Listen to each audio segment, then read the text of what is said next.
Hola, and welcome to episode 34 of Word to Your Mama. If you're new here, let me explain a little bit. Word to Your Mama is a podcast about a Latinx mama navigating business and life while building her tribe. There will be special guests, mad laughs, and absolutely no BS.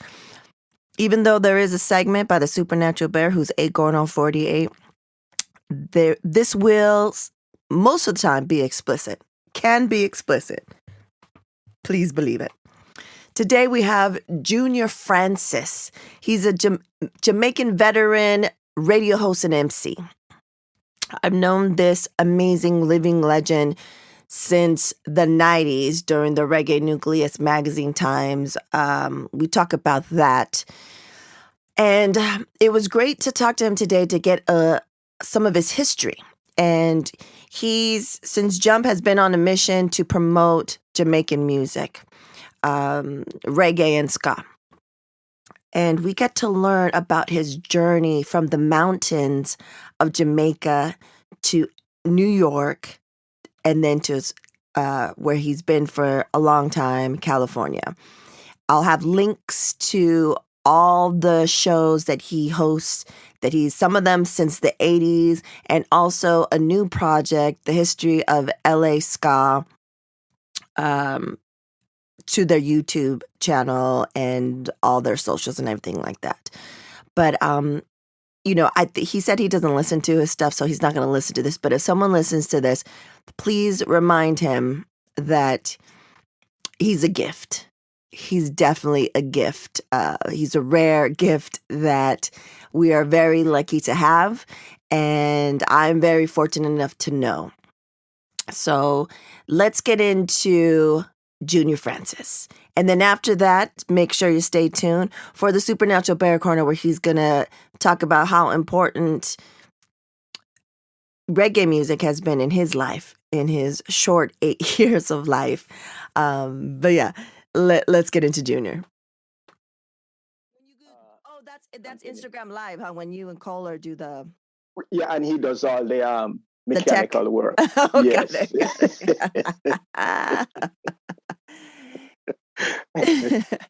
Junor, thank you so much for taking the time out. I wasn't sure if you would do it. Join me, honor me with your presence. But I asked Kohler first, and he's like, I think so. And I was like, yeah, let me ask him. Your Majesty, I want to thank you for the invitation. I'm not sure how I could say no.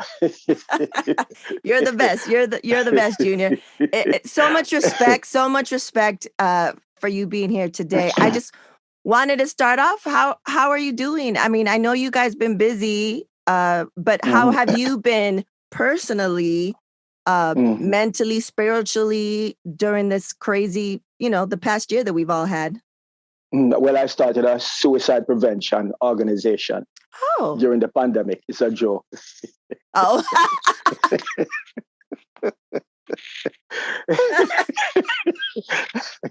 Yeah. Oh, Junor. No, it's beyond frightening. I think if I wasn't active, with what I'm doing with EK and doing the radio, I don't think I could make it, because I'm used to being so active. I'm made very active, all these years, Yeah. And then all of a sudden, so the adjustment was pretty difficult, but also first and foremost is staying alive. Yes. So once you put things in perspective, you realize that, you need to lock down and not go anywhere unless it's absolutely necessary. Yes. So mentally and spiritually, you find ways to survive. I think of people in prison. Yeah. And they survive. Yeah. And Nelson Mandela is a good inspiration. He was in jail for years. Yeah. And even the warders would come and talk to him about their problem, not realizing that he's in jail and they're in the free world, so to speak, unquote, free world, right? So it's mental, very important to stay focused mentally. How about yourself? I've been, it's been a whirlwind, a roller coaster, but I feel the same way. I feel like if I wasn't, too, the music industry, the live events, live music took a big hit, and it affects my husband and I significantly, the good thing was that we've all been working for ourselves forever. So we're used to kind of going with the tide of things. This was a little bit extreme, but at least we had that. And I think for me, being a mother and having a little one for me to focus myself on and to try to make it as normal or as make him feel as safe and secure as possible helped ground me. And I know for a fact, if I was living by myself in Silver Lake back in the days, during this, it would be tough. It would be super tough. But that's why I made sure to check on, my single friends and make sure that they were good. But it was tough all around, but we're on the other side of something, whatever this is. Right. Right. Because a lot of people, 6 feet under. Yes. So but I'm not even sure if that is a bad thing, to be frank. So I still have question mark about that, because most of us live mediocre life, and I'm not sure if, but that's what it is. Most people would rather be around living mediocre life. You know? And is that really living is the question, right? Well, not for me. It's not. So it's not a question anymore. Exactly. It's for people like us. I resolved that many years ago. It's not. Yeah, really. It's not. Exactly. For sure. I think that's what we all have in common with Kohler. When he says, people that are listening, when he says EC, he's talking about episode 2, Word to Your Mama guest Eric Kohler. And we'll start right there. I was trying to remember how we met, and we definitely met through Reggae Nucleus. Eric Kohler was a co-founder. I remember the exact date. Well, not the date, but the time and place. Oh, really? Tell me more. So it was the jazz festival that Sean Ikemper, right? Is that his last name? Yeah. So he invited Kohler, and of course, Kohler, brought me along, and you were also invited. I guess you guys knew each other. But also under the banner of Reggae Nucleus, I got to know Kohler. And so you came with a girlfriend. Oh, yeah. And probably. Yeah, right. Yeah. Man, yeah. And then I remember I said I think I can say this, you're on live television. I said, Kohler, this is one of the most gorgeous girls I've seen since my arrival in California. Junior, you are too kind. You are too kind. No. Those are my words to him, and I said it more than once. But thank you. That's very flattering. I appreciate that. Yeah, there was down there in Long Beach, the Blues Jazz Festival. I'm not sure the location. Oh, yeah, I remember that. I think I was a guitar girl or something. No, I mean, it was a festival. Eric took me, and I met Sean as well. So I couldn't go Sunday because I had a public affairs show. So I think we went to Saturday. I think so. Right. Such a long time ago. Over 20 years ago, Junior. You're kidding? Yeah. Over 20. That was like what, the 90s? The 90s? Yeah, it was the 90s for sure. For sure. When I was still living in Long Beach, that was the 90s. And I remember meeting you, and one thing that I will never forget is when you would go spin. And I wanted to ask you, it's been a while because of pandemic that you've gone and spun someplace live. But what I loved is that you had the white bucket. I used to call it the bucket o' tunes, and it was a bucket, and you had 45s. You have the set in there, and you just kill it. And I was just like, this is authentic. This is genuine. I loved it. Create excitement. That was the whole idea to create. Because other people, the 45 collectors would come with their nice and neat little expensive box. And so I walk with a paint bucket. Yeah, a white paint bucket. Bucket on tunes. Amazing. It was the best. The best thing. So I remember, so that must have been on one of those boulevards in the tail end of Hollywood. Yeah. Yeah. Eric, amazing. I think we did something right. I think we did something there a couple of nights. Yeah. Great. I mean, just you and emceeing any event, listening to your show, I mean, the accent helps too, but there's an authenticity, the genuine vibe that you always have no matter what. And all these, also, let me just say this, you don't age. You look the same from the 90s that you look like the same. You don't age. Well, you'll be surprised. What's the secret? I'm struggling so hard trying to stay away from nursing homes. So I have aged. You look amazing. It's a struggle. You look amazing. So maybe it's genetics, big factor. And then eating. My eating habit is okay.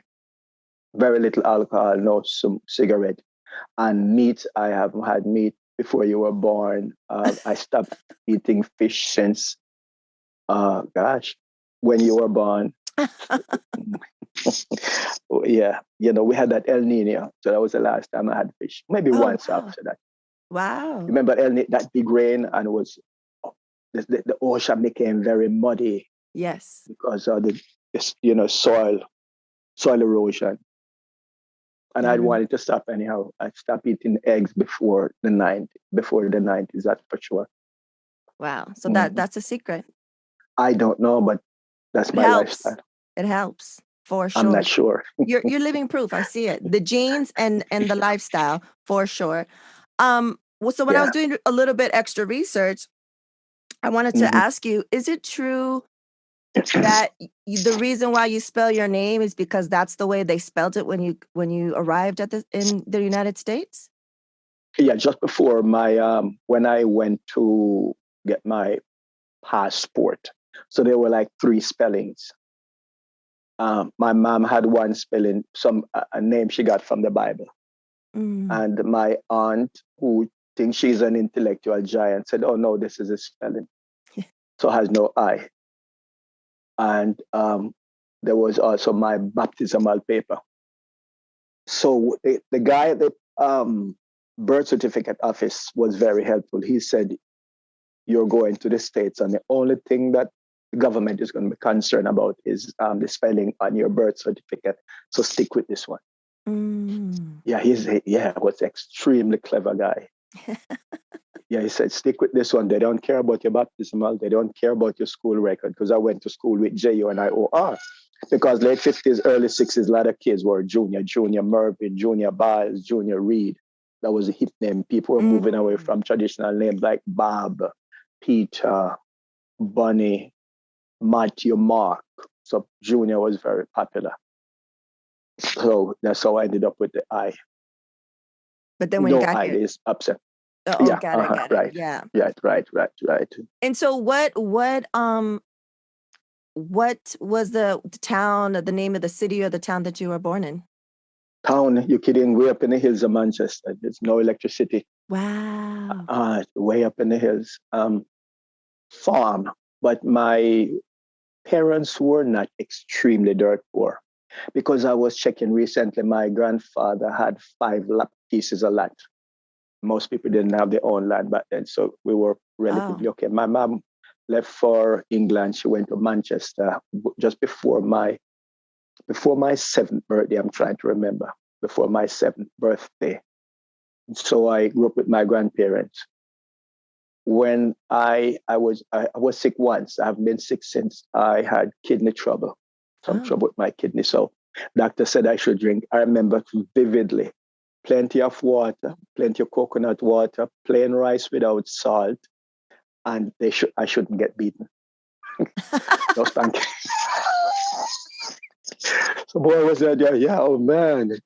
So I went to kindergarten, no beating. And at home, none.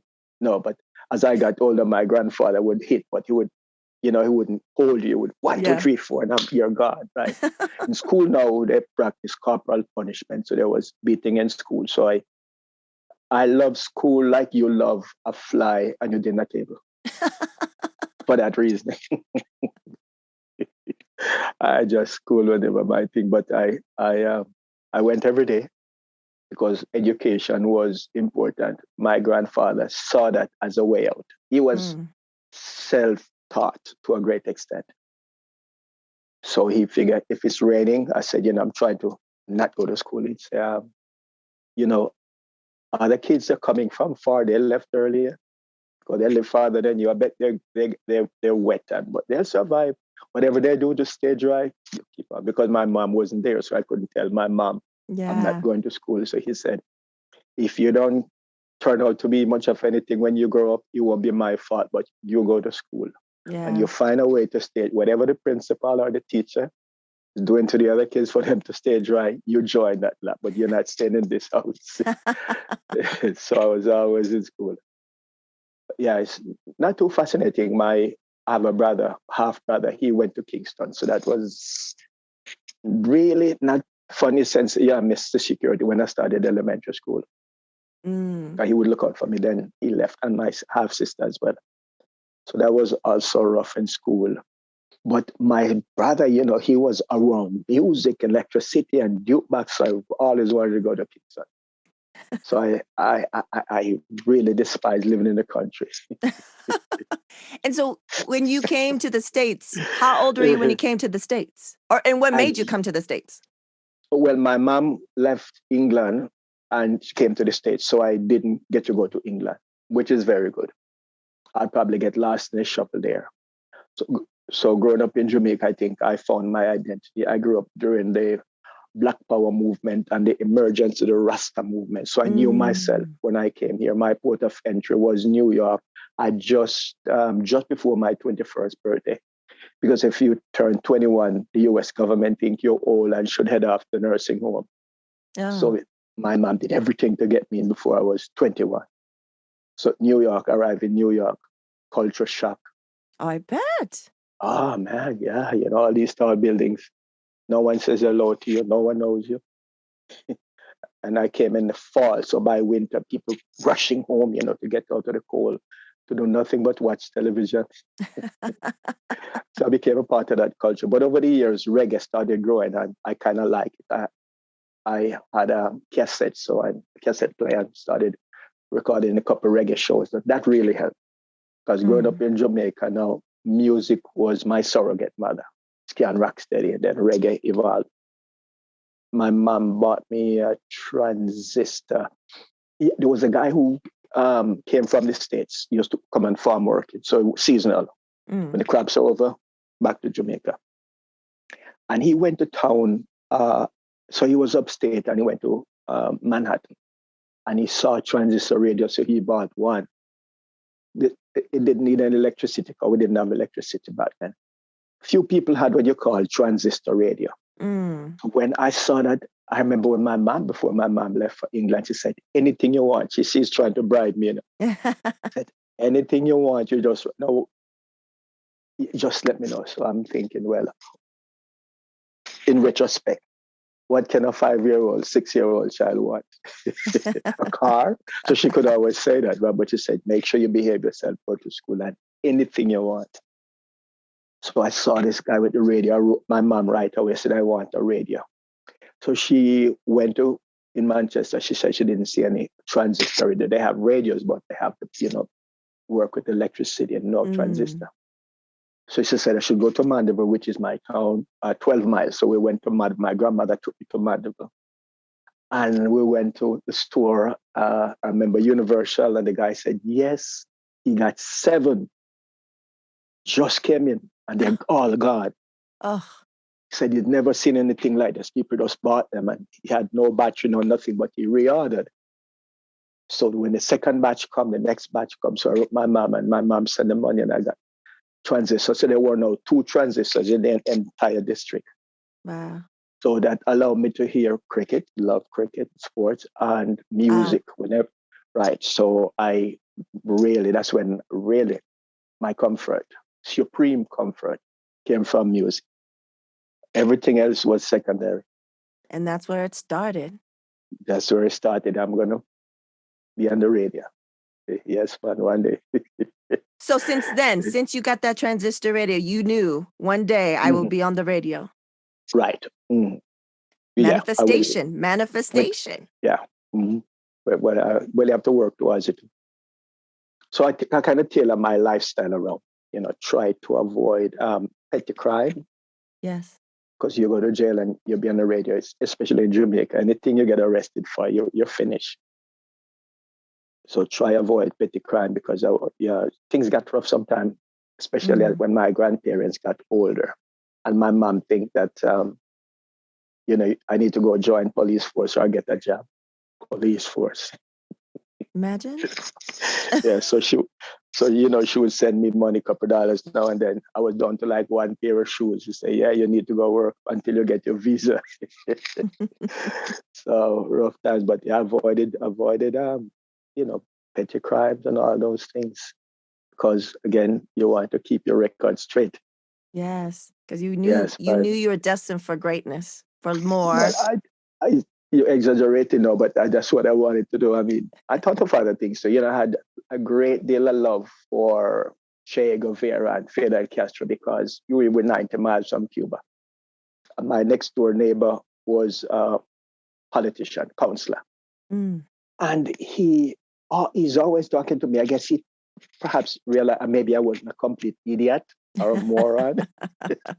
So he's always, before I go to school, because I'm usually up early in the morning, like 5.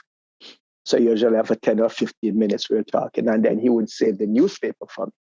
So always talking about Castro and, this great guy, because it was like about 10 years after about less than 10 years after the Cuban Revolution. But he's fascinating, even though he's a politician, but I would say a conservative politician. But he just have fascination for these guys who came out of the hill and liberated Cuba. He'd go on and on and on. So we talk about other stuff too. And then my grandfather, now, he had a fascination for, I guess he would name the dogs after people who would define as terrorists. We had a couple of dogs. And so I consider those guys more conservative. But they were part of the more progressive party, which is the Manly Party, not as conservative as the Jamaica Labour Party. So that's the kind of the culture I grew up with. And then, being exposed to that thinking, Castro is a great man, Che is a great man. Didn't know anything about Africa until a Rasta man now came from Kingston. And then again, he said, all the people in the country, they're so backward. You can't have a conversation with them. I'm trying to think, They say, whenever I'm going in the morning to look after the cow and the goat, just knock on his door, because his land was adjacent to our land. Would tell me about great people like Kwame Nkrumah. I never heard those names before, Kwame Nkrumah, because the school books don't teach about them. Kwame Nkrumah, Jomo Kenyatta, Nelson Mandela. I'm thinking, I said, wow, how he know about this thing? But he knew on his own. So I guess he used to study with the Rastas in Kingston. So Kingston kind of got hot. So he moved to the country and he figured he could plant his own weed in the country and smoke a pound a day. He was really a heavy smoker. So he introduced me to weed smoking. I was about 13. So you say you start smoking weed and, you become great like all those men in Africa. But you see, these guys, they drink rum. Rum don't get you anywhere. That's evil spirit. So that was the earliest introduction to weed and reggae and being, I guess, enlightenment. I think I would call it enlightenment, since when I arrived here, I didn't have to worry about who I am. I already knew that. Yes. Listening to, reggae music, and just happened to be in the right place at the right time, listening to my neighbor and that Dread. Those are the 3 influential people. Nice. So yes. With, what I like having people on the show is because I like learning at another level about someone that I know, like I don't have those capabilities. So we would never the wrong person. So we would like see each other at, a party or a function, and we, talk a little here, but I would probably never get these types of stories unless, unless specifically asked.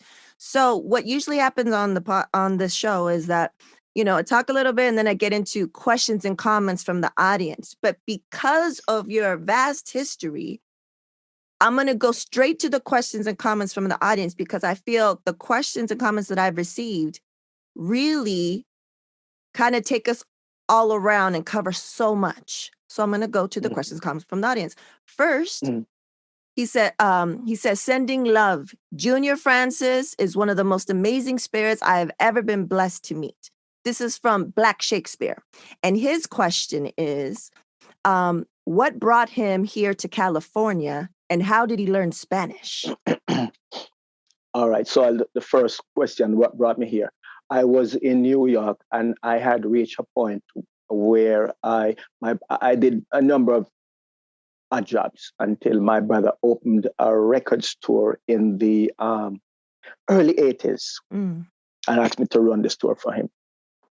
And so while at the record store, I started meeting a lot of people. Even Peter Tosh came by, Roots, Radix. Everyone came by because my brother knew these guys. It was Big Youth's headquarters.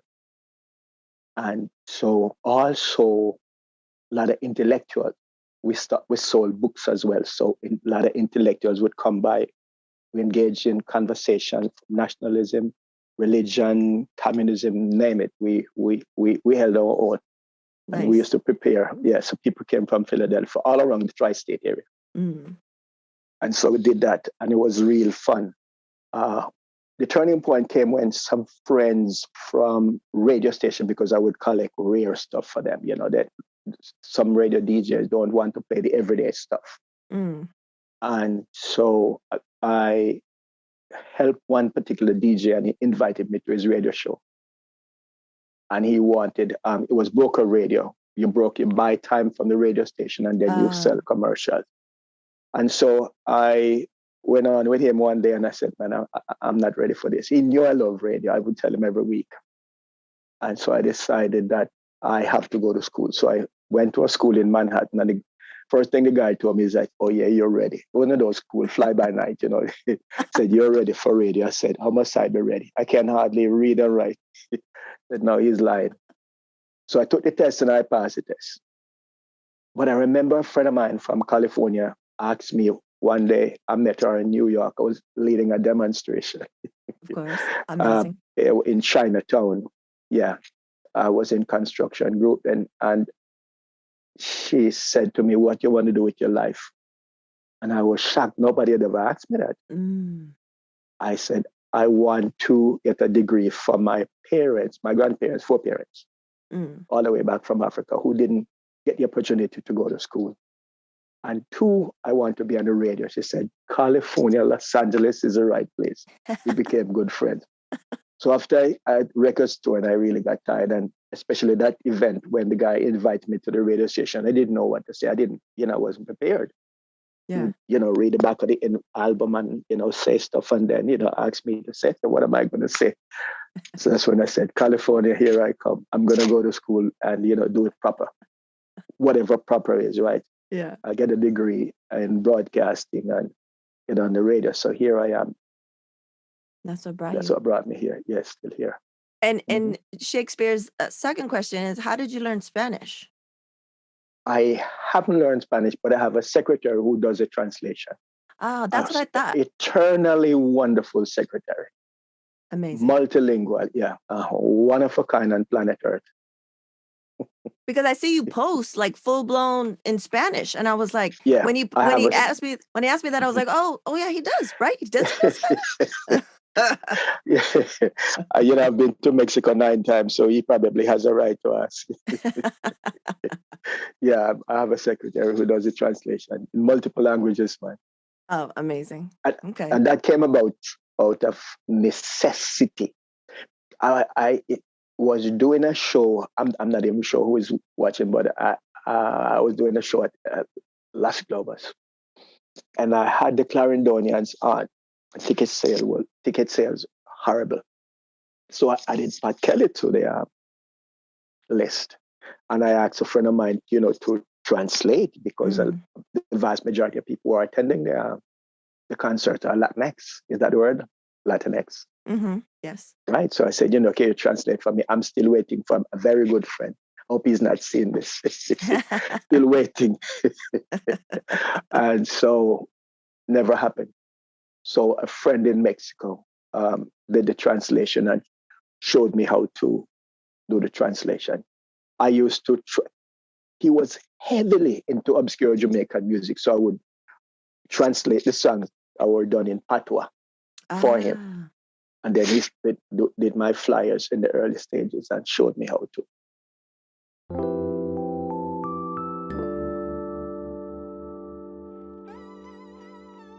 Staying competitive in these dynamic times means having the right technology at work for your small or medium-sized business. Whether your goal is to grow, downsize, or modernize, Panoply BPO provides the right combination of tools, support, and affordability necessary to make it a reality. Visit panoplybpo.com. That's PANOPLYBPO.com to schedule your no-obligation consultation today. Mention WTYM and get your 13th month of service for free. PanoplyBPO.com. There is a better way.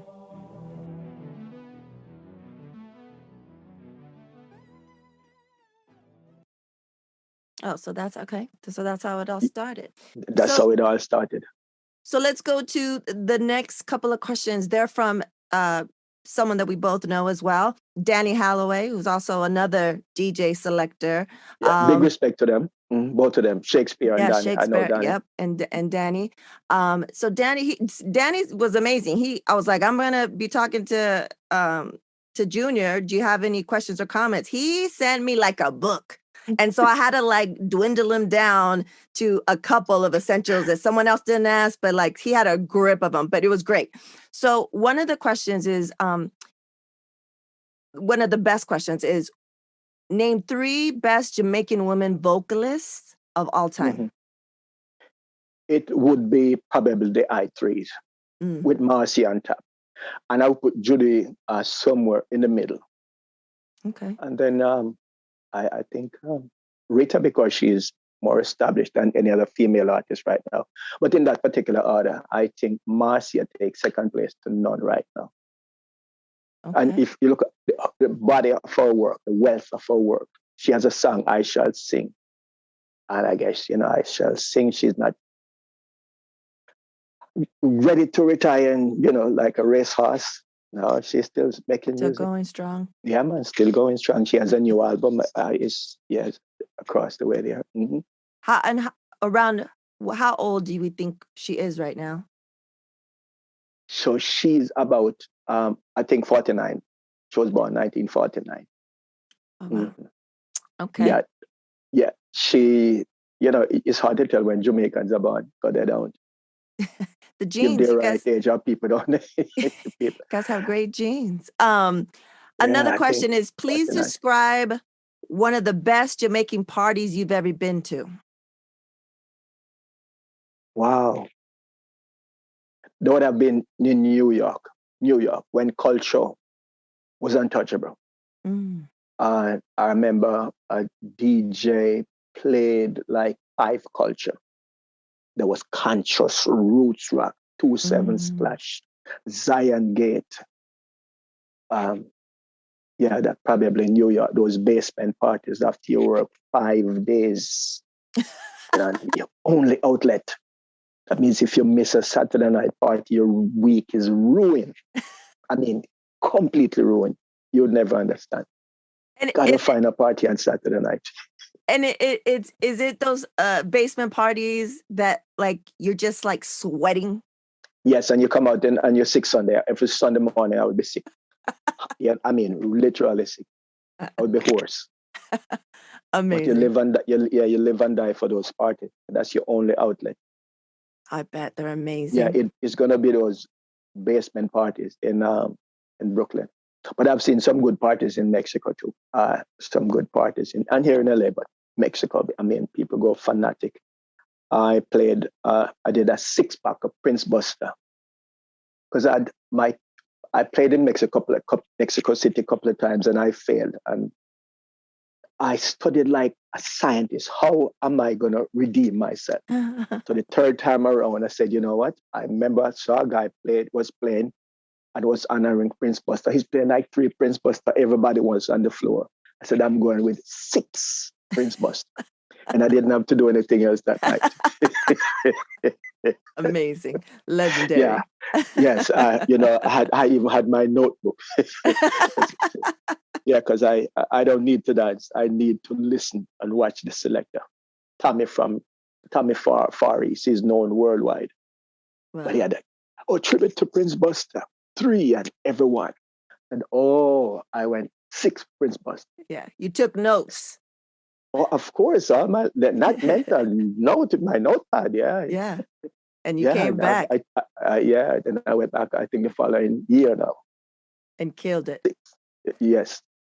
So, and another question he has is, did you ever attend any Jamaican recording sessions when you were back in Jamaica? No, you can't even go in the records. I used to pass by, Duke Reed, because of my favorite studio. You have to stay far. He had 2 guns. Now a bunch of guys outside were looking for opportunity. You can't. Yeah. You can't just like stroll up. You just had to really and I didn't have money. I didn't have money to buy a record. We didn't have a record player, so you can't go stand up in the shop. I remember I used to pass by Maypen GG Records, and I wanted to see Heptones because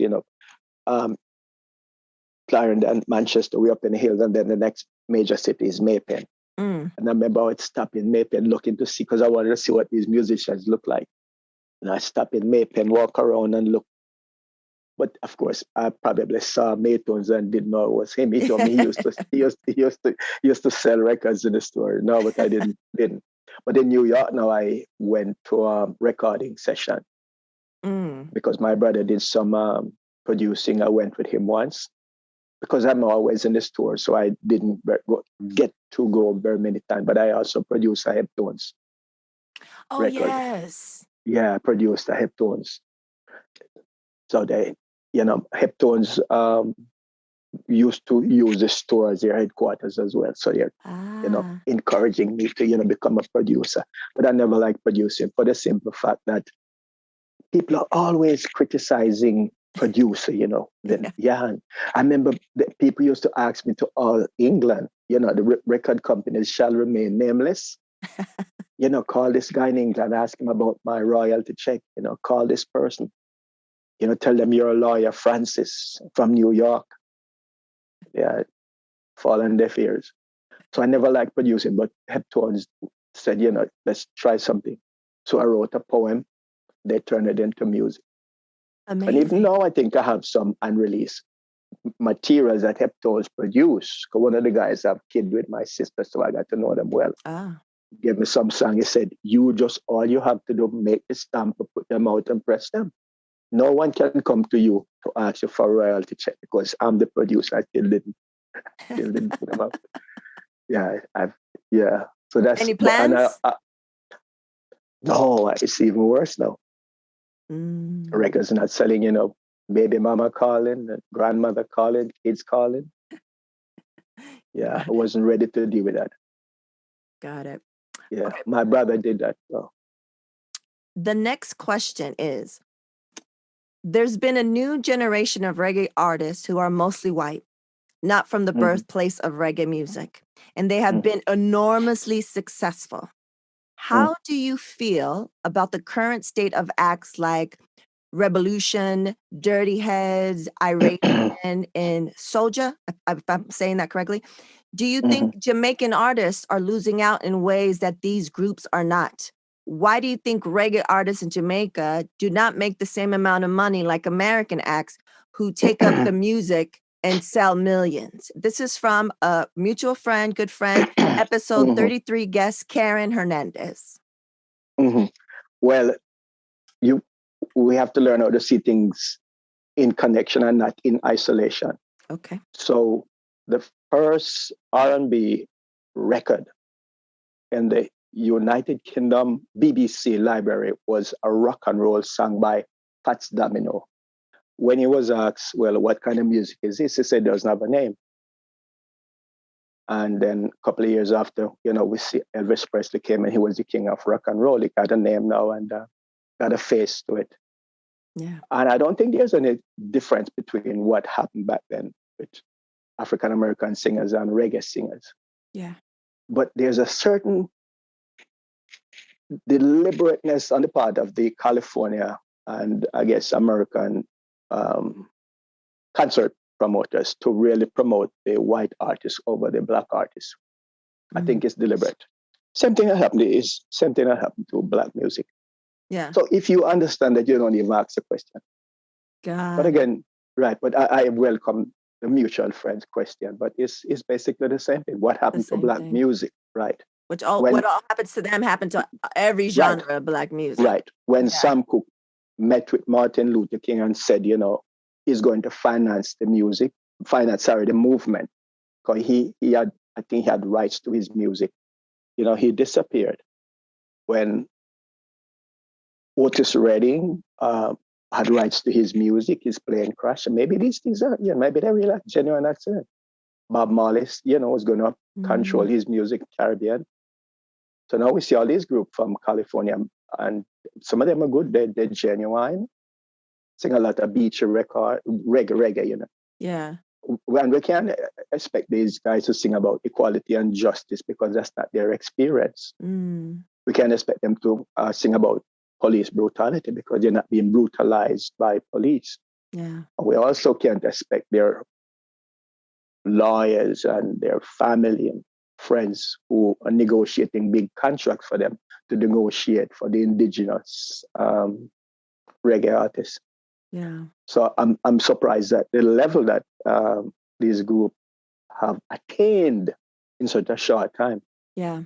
But I remember a mutual friend who told me when Revolution first played at a festival that shall remain nameless. He said, it's next going to be the next big thing. And sure enough, 10 years after, they're the next big thing. The next big thing. Yeah, the next big thing. But I wish them well, it's because, Jamaican musicians borrowed extensively from Cuba and America. So I guess people can't say this is my music because it started in Jamaica. And artists like Bob Marley and Peter Tosh, they wanted to see the music go global, especially Marley. That was his mission. But I'm not sure if he wanted to see, non-reggae, Jamaican acts have to play secondary role to California reggae bands. They created, exactly. And I'm quite sure Otis Redding and Sam Cooke didn't know that they would have to play a secondary role and sometimes no role, behind Elvis Presley. And the Beatles and the Stones and the Beatles or something like that recorded some of his music, some of their music, and made it big. Yeah. But they had the rights. But here's the thing, though. One distinctive difference between the American artists and the UK artists is that they acknowledge and embrace and appreciate the black music. Whereas in America, we kill the Native Americans, we take the land, we don't acknowledge them. We brought the slaves in, we brought people in and turned them into slaves. So we have had a long and extensive history of not acknowledging indigenous. Yes. So it wasn't hard for Elvis Presley to deny or not recognize that he, is born extensively from African American, the white artists, because that's the history of this country. Definitely. It's called Eurocentric thinking. Yeah. Conquer and keep. Conquer and keep. Colonize and keep it moving. Keep, yes. Yeah. From coast to coast and kill everything, human beings, whatever is in sight, you conquer and culture, take. the whole shebang. Yeah. You conquer and you take. It's now yours. So again, Elvis Presley, thank black artists. Wow, are you kidding? In this lifetime? Yeah, maybe he did, and I guess we haven't heard. Many of those artists back then, though, didn't thank and appreciate black artists who they learned and borrowed from. But not at all. Rolling Stone, they do, and especially the Beatles, they acknowledge African American for their contribution. True. And what they have borrowed from them. Mm-hmm. Very true. Okay, the next question is, love to know why he believes more Jamaican music fans haven't really and still aren't really helping to preserve and promote old school genres of ska and rock steady like you have since the 80s. And this is from episode 3, Word to Your Mama guest, Eric Kohler, EC, as you call him. Right. I mean, EK, sorry. Yes. Jamaicans want the newest thing. Even Bob Marley was asked about ska. He said, that's in the past. I'm going forward. Right. So we leave behind, we don't preserve. But I guess I'm the exception to that rule, and I'm not sure why I have over the years. Well, when I started out, when I said I wanted to when I come to America, or if I went to Canada, that I would be on the radio. That was the music that I wanted Americans and Canadians and the world to hear the music. So that's where all that started. I think that's the genesis of that thinking, that they must hear Scatterlights, because I honestly and sincerely think that the Jamaican artists who are singing in the 60s were just as, and playing, were just as good as American artists, because, in Jamaica, there's a thinking that, the artists are not as good as American music, because the radio stations used to play primarily foreign music. So he who pays the piper calls the shots. So the American, what you call them now, I guess not the producers, but the people who work, the agents, pay the radio DJ and radio station to play American music. So the justification had to be that Jamaican music wasn't as good. But I remember one day I was listening to, and this is what solidified my view, when I heard Alton Ellis, and I said, this guy's just as good as Sam Cooke, just as good as Otis, and Jeff Brown wasn't considered a great singer, and those are my favorite, Otis, Sam. Yeah. I said, Alton Ellis is up there. I'm going to prove to America that these guys are just as good. I want to prove to them that Scatterlights are just as good. Because I'd read early, where I think an English author had said that Dan Drummond was one of the greatest trombone players in the world, among the 4 greatest trombone players. So that guy's in Jamaica. So this music is just as good, because I had the opportunity to listen to music perhaps more so than a lot of people, since I'm always walking around with my transistor. Yeah. I'm saying, man, these guys are really good. And I convinced myself, and it's own brainwashing. No one else did. I brainwashed myself. And I guess Jamaica was the point of gaining independence. So that's, I guess, nationalism. We start seeing yourself as a nation now, because we were, I guess, brought up to think that we were British. Yeah. You're British subject, so you're British, right? England is your mother country. So now you're going to become free. You need your own music. So I guess some of that rub off. Yeah. Yeah. Jamaican music is just as good as. So I'm going to prove to people wherever I go that this music is good. Yeah, man. Went to London. I got a whole bunch of ska from my dad. Say, when I'm on the radio, I'm going to play this, because the radio stations in New York were playing ska. And he who paid the piper called the shots. People were advertising. They didn't want to hear ska. They want to hear new music. So I say, all right, when I get on my radio show, preserve these scars, and rock steady, people are going to hear them. So that's how that since thinking the came about. 80s, you've just been doing that exact same thing. It's amazing. It is amazing to witness, to hear about, that you've known since since you were 5 or 6 with the transition radio, and you knew what. But then you become a prisoner to those ideas. They won't let me. They won't. Do you like, we'll get, before you leave, I want you to tell everyone about your radio show and about History of Ska LA, but do you, in your leisure time, do you listen to other genres of music? Yeah, because I have, no. Well, let me do it in 2 parts. When I was in New York, where everyone is collecting everything. Yes. Especially soul. Soul music was big, and practically all the Jamaicans who could afford to buy a record. I could dream about buying these records in where we were in Jamaica, but we didn't have money, so you came to New York and started looking for them. So I did that too. But when I came here, I became friends with a professor who, Masalela, is from South Africa. He was a member of ANC and was forced into exile. So we became very good friends. He's an intellectual giant. And so his thinking is that he loved jazz and there wasn't any need to listen to anything else. Meanwhile, I was listening to reggae and South African music and African music and soul. He said, no, he stays with soul, with jazz, and he's totally and completely satisfied. And I guess he refused to listen to Bob Marley. He had lived in Germany. He went to Germany to live to see what communism was like. And then he came back here and started lecturing university at the Claremont colleges. And so he said, no, he's seen and heard everything. Bob Marley in Germany, friends used to force him to go, which he did to maintain friendship. No, it's jazz. Jazz only. Jazz and jazz only. I have his collection here because he moved to Thailand. And so I decided reggae, ska, rocksteady would be my focus. So I stopped listening to everything else. But in Jamaica, man, you get everything, country and western. I have lots of country and western here. Dolly Parton was my favorite in New York. I still love her, but I still love her too. She's the best. I love her. Mm-hmm. I grew up. I grew up on. A lot of people don't know. I grew up on country music because the man that my mom was with since I was, I don't know, 6 or 7, he was Tex-Mex, so he's from Texas. Mm-hmm.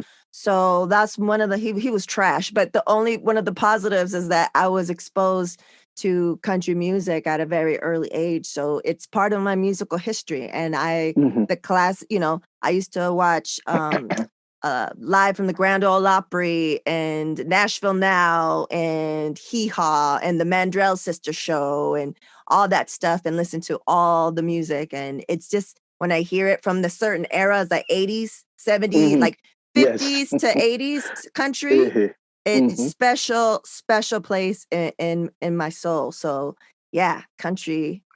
Yes, in Jamaica, they would say that it's a sin to play reggae and ska and rocksteady on Sunday. It was country and western. I mean, such hypocrisy, right? Jazz and not much jazz on the radio now, and maybe a little bit of soul. So they're looking for softer stuff. So they figure country and western. But every Jamaican had a Jim Reed, those who could afford to buy a record player at the time. That's fascinating. I didn't know that. So they played country on Sundays, Saturdays and Sundays. And soft blue. No, only Sunday now. Only Sundays. Yes. Got it. Right. Because Sunday is supposedly a holiday when you commit all manner of wickedness during the week. And then on Sunday now, you go and give yourself to the Lord and ask him to sanitize you. And then you start committing more crimes against humanity on Monday. And then you're recharged and ready to roll. Yes, and then Sunday again, and some on Saturdays too. So they would play, the majority on Sundays would be country and just a little bit soul. So it was never the other way around. It would be country. Because Jim Reeves had a lot of gospel. It's gospel country, right?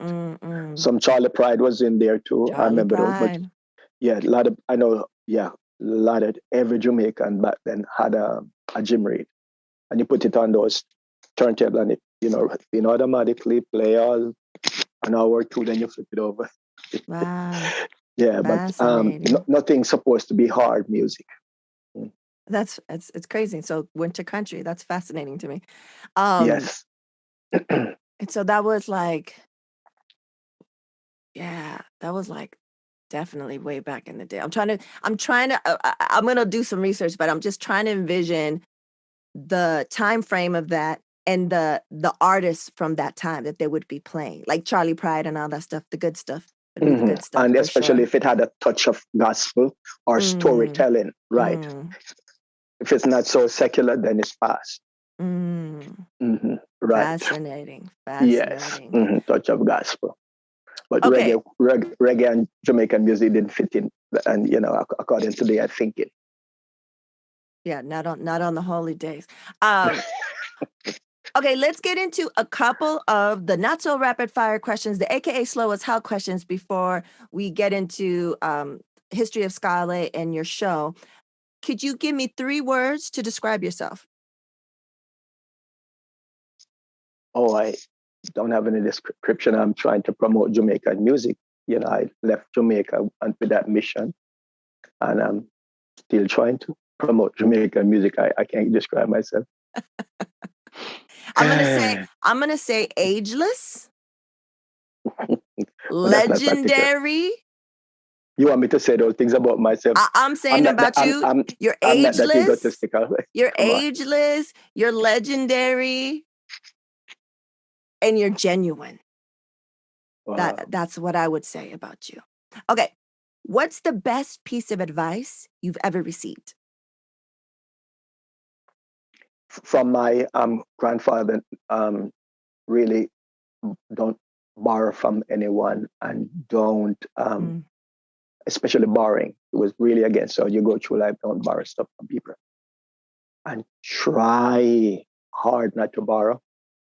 And also, there is a musician in Jamaica who I love passionately. He took bribe,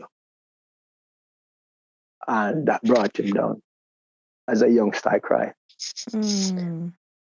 And so someone, told me, because we were talking about, I go to America and on the radio, and I said, it's one thing you can't afford to. Those two advice: stay away from taking bribe. This part, it comes with the territory, but you can. Yeah. Some good advice for sure. Yeah.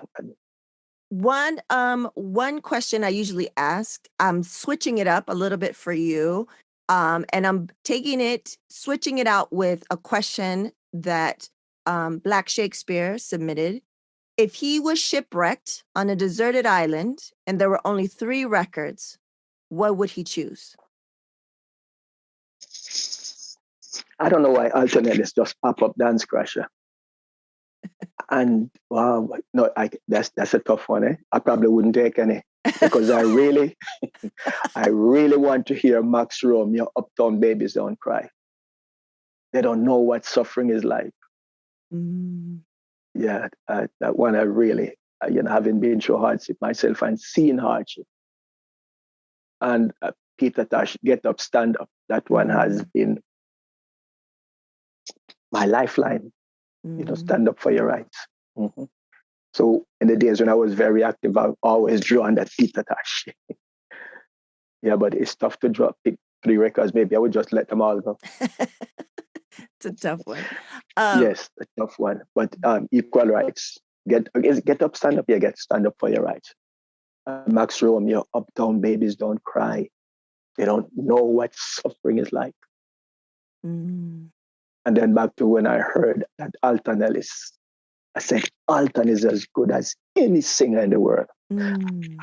I used to talk to myself because I grew up with 2 cousins and they were younger. Yeah. So they were like 5 years my junior. I can't tell them about Alton Ellis here, but I said, no, I'm talking to myself, man. I can't tell my grandfather. Because after the music evolved into ska, he used to be in quadrille, he was done with ska. He just didn't make the transition. So it was just me telling myself, this is the greatest music with those horns and Alton and Slim Smith and the techniques. And all this music is great. So yeah, it's hard to stick with 3, but those are some of they would definitely be part of the consideration. The last question: what will be your legacy, Junior?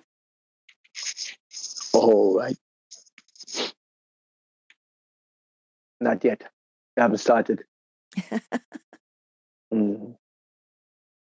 I can't talk about those things, man. I can't write home and see how well I'm doing in America. And you look at what Marcus Garvey did. I have legacy, I don't know.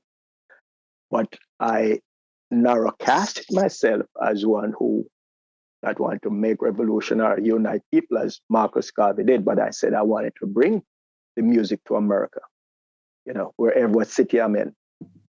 Let people hear this music from Jamaica. So I think I did that. My mission was very narrow. My dream, I guess, very narrow dream. This is what I wanted to do. It wasn't a massive dream to own a television station or to start an organization or start a church. It was very narrow. Let people hear this music. If I get on television, that would be good, but on radio. On radio, you did it. You're doing it.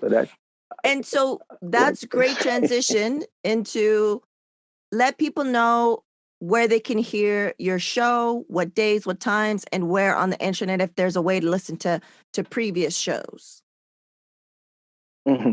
So previous shows may be a bit difficult, but like this evening, Monday evening, 6 to 8 on KSPC. I've been doing that one now since the winter of 87. Wow. Into 88, right? I went there in December. So it's been there since 87. I ushered in the new millennium at that's KSPC 88.7 FM online, kspc.org. I ushered in the new millennium at KXLU, another small station, and the dial displays 88.9 FM. Online, it's kxlu.com. Saturday nights from 8 until 11. I've been doing that one again just before the startup, because I remember the night when the new millennium, and they said the world was going to come to an end. I was at the station by myself.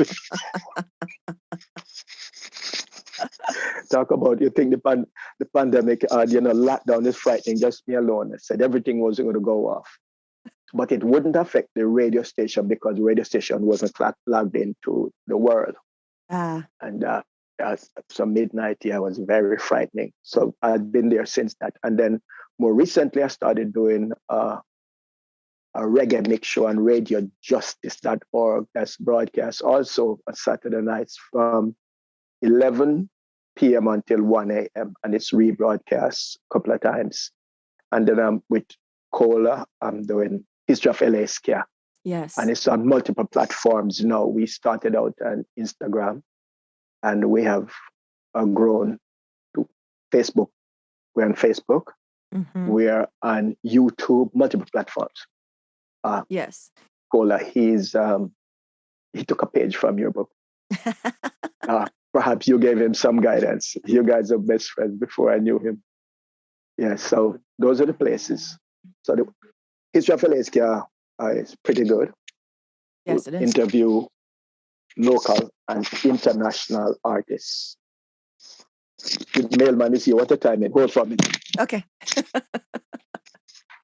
And while he's going to get his mail, I want to make sure that you guys know that I'll have all the things that he talked about, all his shows, History of Ska LA. I'll have all of that notes in the show notes, so you won't miss anything. So you'll be able to just click on it and go to all the places. And I was just going on to I was just on the YouTube, History of Ska LA, your YouTube channel. And I didn't get to finish it, but there's a great video that you had, I forget his name, talk about the Havana and Kingston connection. And he plays the different little snippets of a bunch of different artists, like Scatolites and different stuff like that. Yeah, Roger Rivers, that was very good. Yes, stuff like, Eric, right, he's very good. Yeah.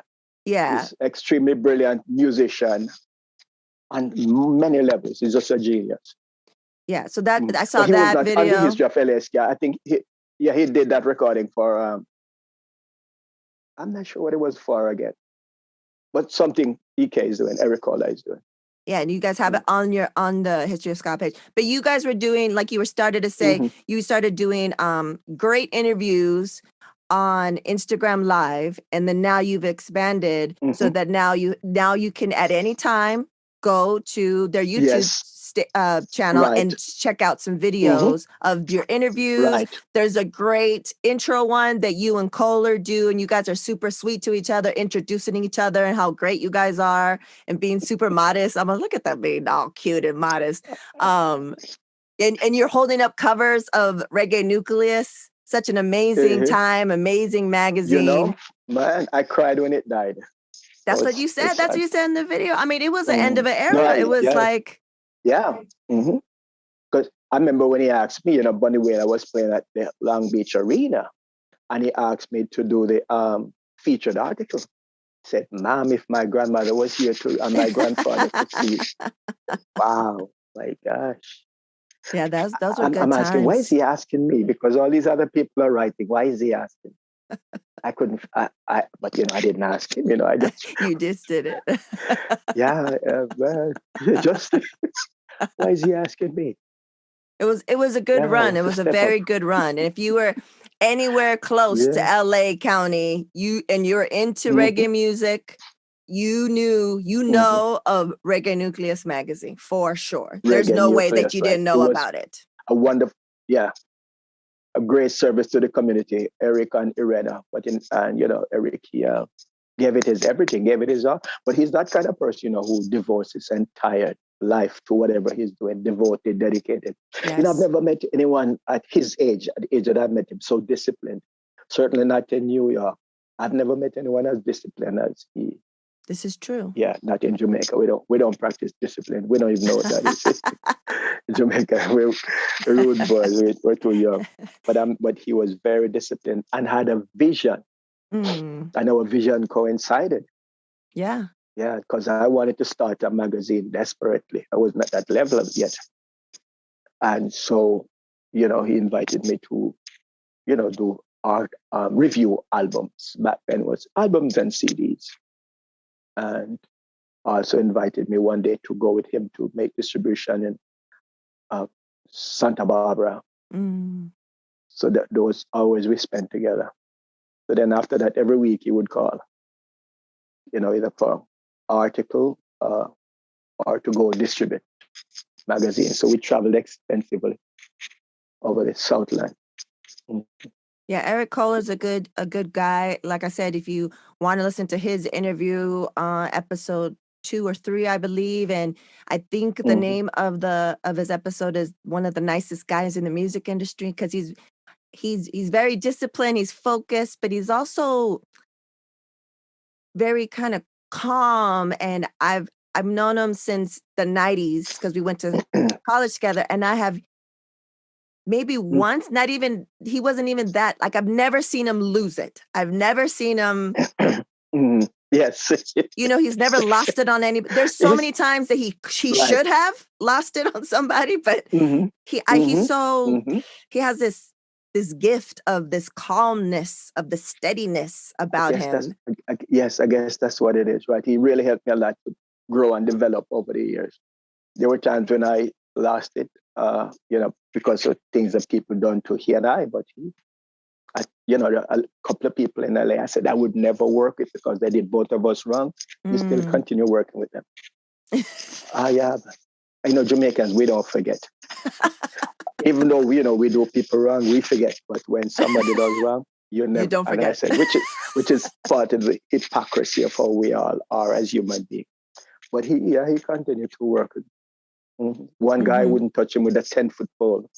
Eric still worked with him. Yeah. He's a good guy. I don't know, but yeah. And if it wasn't for Kohler, then I wouldn't have met you, and I wouldn't have been exposed to, what you do and what you bring musically. I feel like I always say, and I say it almost every episode, that music saved my life.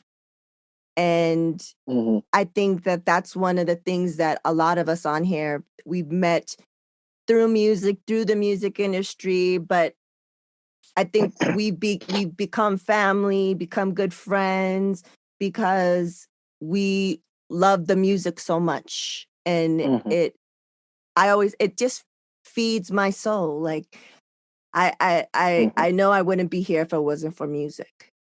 Growing up in like you said, like it was like your lifeline. It was like,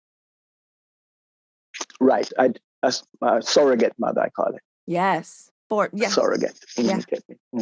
But as you're on the subject of Kohler, is one of the few persons who I've met who is always thinking about my career. Oh yeah. Not just his, but how can he help me along without me asking? Yeah. So one day he met someone from Hot 92, and they were talking about radio, having someone on the air. He could say they wanted a reggae show.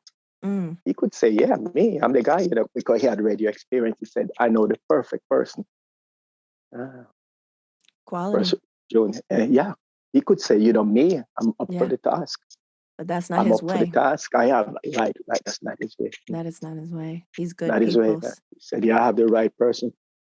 The sentence did not leave Eileen's mouth before he said, I have the right person. Always looking out. Yes. Mm-hmm. Always looking And out. he could have sold himself because it was a Friday night. It was a Friday night. We were on Friday nights from 11 till 1. So, he was free on Friday nights. Yeah. Yeah, good. He said, no, I had the perfect person in mind. Yeah. Good people.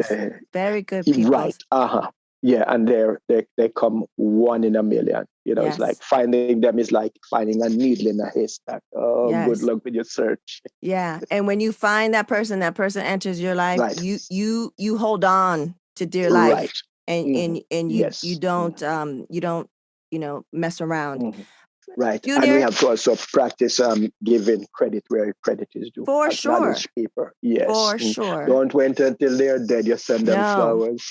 No. Yes. Acknowledge them when they're still in the flesh. Exactly. That's that. I just talked about that in the last episode. I think especially because of the pandemic and some certain things that I'm going through, it made me realize who I have currently in present day that I respect and I love and support me. And you want to give them, you want to let them know now while you can. Yes. Face to face, on the phone, Zoom it, email it, text it, just reminders. Yes. Like, listen, I respect you, thank you. Just a little bit. Doesn't have to be a monologue of stuff. It could just be like, listen, thank you. You know what I mean? Yes. Good friends, Marvin, my roommate, Scott, Leonie, and Tongela, people been in my life already. They, helped me along the way. I didn't just get here because I'm me, my friend. Nobody does a solo. Yeah, my friend, who said, what are you going to do with your life?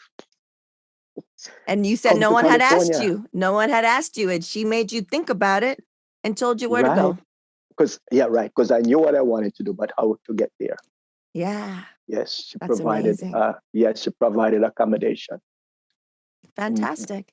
And thanks to her, because if it wasn't for her as well, and you wouldn't have taken that advice, and she didn't give you a place to stay, we wouldn't have you. Right. And you're a blessing, Junor. Thank you so much for being here with me today, but also just for everything that you do. You're purist, you're genuine. And I think so many people, if they aren't already listening to you, like I said, I'm going to have all your links, every single one of your links to all your shows and all the things that you do on the show notes so people can feel the vibe and you can share your music with them. And it's just going to add, it's going to add to their lives. So thank you so much, Junor. I really appreciate it. Yeah, thank you for your time and your interest as well. Because there's so many people you could have called on. I don't know why you picked me. I mean, because you're a legend. Nevertheless, living legend. And like you said, I want to give people their flowers, and I want to give more people to know about you, Junor. More people to know about your history. We could have really talked for 3 more hours to get every little nook and cranny. I'll have you on again, but I wanted to get the gist of it. I wanted people to understand a little bit of your history, how you got here, what you're doing, what your mission is, and how you've been doing it for such a long time. So thank you. Yeah, in great joy, I want to say thanks to Ritzy. Thanks for your time. Thanks for the opportunity. Peace out.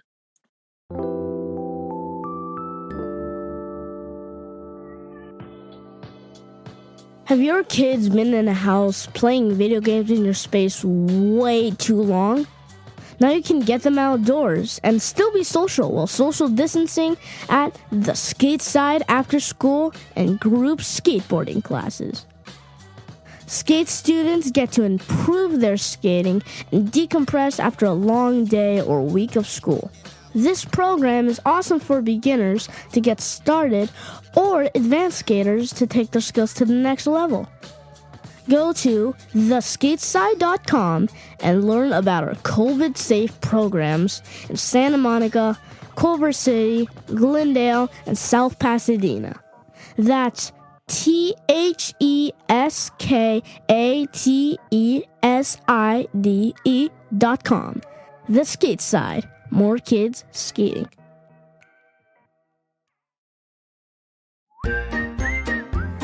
And now, introducing the Supernatural Bear Corner. Supernatural Bear. Yo, what's up, guys? It's me, SMB16, and today, for my SMB corner, we're going to go from the USA, or where I live in, which I'm just going to say California, because a lot of people I know live in California. Let's go from California all the way to Jamaica. Oh, yeah. Now, a lot of my favorite songs and a lot of my parents' favorite songs, P.S. my mom's right behind me, and she's listening in on this. So, hi, Mom. Hey, my cuteness. So, we listen to a lot of Jamaican music, and it sounds really good, actually. It really sounds good. And my dad, every time he puts me to bed, because I'm still too young to put myself to bed. You're not too young. They don't trust me. They do not trust me. I really want to put myself to bed, but they do not trust me with it. Oh, my privacy. My dad sings a special song called Redemption Song. And who is it by? Oh, you know who it is by if you're a big fan of them. His name is Bob Marley. And he is Jamaican. Yeah, so I guess one of the songs that I hear a lot of times is Jamaican. Wow. Like, I didn't really realize this until a long, long time ago. I mean, not a long time ago.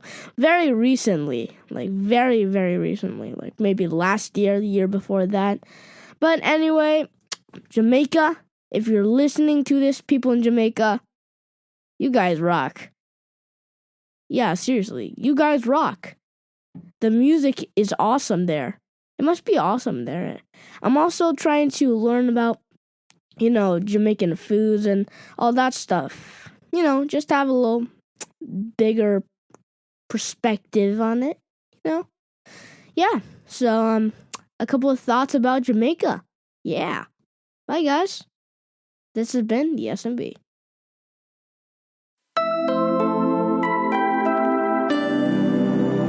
Shooby-doo. Yeah. Boom, there it is. Episode 34, Junor Francis, Living Legend. Amazing story. I'm just happy that I know him. I'm happy that he's here for everybody, that he is continuously fulfilling his destiny of promoting Jamaican music. So please make sure to follow him on all social media platforms, wherever all his radio shows are at. Spread the word. I mean, we're very fortunate to have him. And then, the Supernatural Bear, for sure, has been listening to all genres of music, but there had to be, different types of Jamaican music that he's been listening to since in utero. I mean, it's just a given. So I want to say thank you so much for listening. If you guys have any questions, any suggestions, anything that you might want to know, please make sure to reach out via either DMs or if you want to email at hola@wordtoyourmama.com. You could also visit wordtoyourmama.com to see more photos, more show notes for all the different guests. And thank you for listening.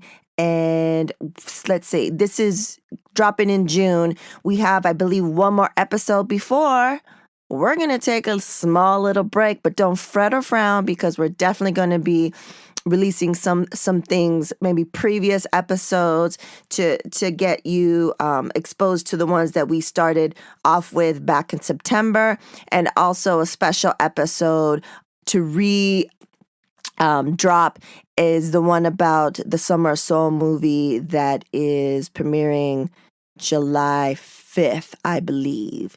The documentary that is Questlove's directorial debut that my guest Joseph Patel, a.k.a. Jazzboat, a.k.a. Jazz Beezy, is a producer on. It won awards already at Sundance. And I told him, I was like, get that, get those outfits ready, those suits ready, because I feel like next award season, you're going to be doing heavy rounds. So look forward to that. So like I said, we have one more episode and then we're going to be taking a little break, but there'll still be stuff coming out. So as always, we reap. Word to Your Mama is owned and produced by Ritz P. The intro is produced by Nico Beats. If you want to get a hold of us and see other things, all there is to know, go to wordtoyourmama.com. And as always, Word to Your Mama is brought to you by ritzyperiwinkle.com and panoplybpo.com.